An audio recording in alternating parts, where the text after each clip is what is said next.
छोटे छोटे चूजों ने अपने सिर पर बोतल के ढक्कन को ठोककर हेलमेट की तरह पहन लिया ताकि उनके दिमाग को चोट न पहुंचे, क्योंकि वे एक ऐसी युद्ध में शामिल थे जो पहले कभी नहीं हुआ था।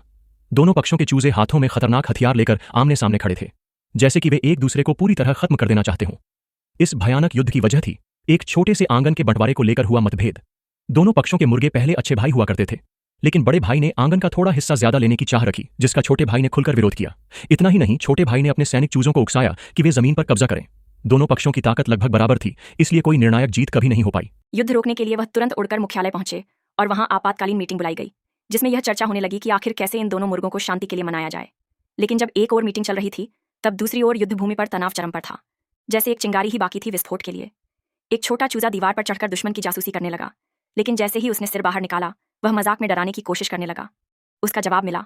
एक टमाटर सीधे उसके चेहरे पर दे मारा गया। यहीं से युद्ध की शुरुआत हो गई। टैंकों की एक कतार ने दुश्मन पर गोलीबारी शुरू कर दी। जमीन के नीचे छिपे चूजे डर के मारे भागने लगे, लेकिन जो टैंक बाहर से शक्तिशाली लग रहे थे, असल में बहुत ही कमजोर निकले। थोड़ी सी उछल कूद के बाद वे बिखरने लगे। आखिर में केवल एक ढाल जैसी खोल बची, जिसमें एक छोटा चूजा कोने में फंस गया। दूसरे पक्ष की आग बरसती तोपों के बीच एक होशियार चूजे ने तोप के गोलों को चुंबक की मदद से रोकना शुरू किया, ताकि वे दोबारा इस्तेमाल हो सकें। इससे न सिर्फ गोलियां बचीं, बल्कि यह पर्यावरण के लिए भी फायदेमंद साबित हुआ। फिर एक बम वर्षक विमान युद्ध में उतारा गया, लेकिन जैसे ही वह चला, उसे दुश्मन की तोप से टक्कर लग गई। फिर भी उसका लचीलापन ऐसा था कि वह उलटकर दोबारा उड़ सका। हालांकि उसमें एक समस्या थी, अगर ज्यादा तेज टक्कर लगे तो वह फट पड़ता था। लगातार हार से परेशान होकर चूजों ने आत्मघाती दस्ते को भेजा। नंबर 3 नाम के एक चूजे को मशीन द्वारा बलिदान के लिए चुना गया। उसने अंतिम सलामी दी, फिर जमीन पर लेट गया।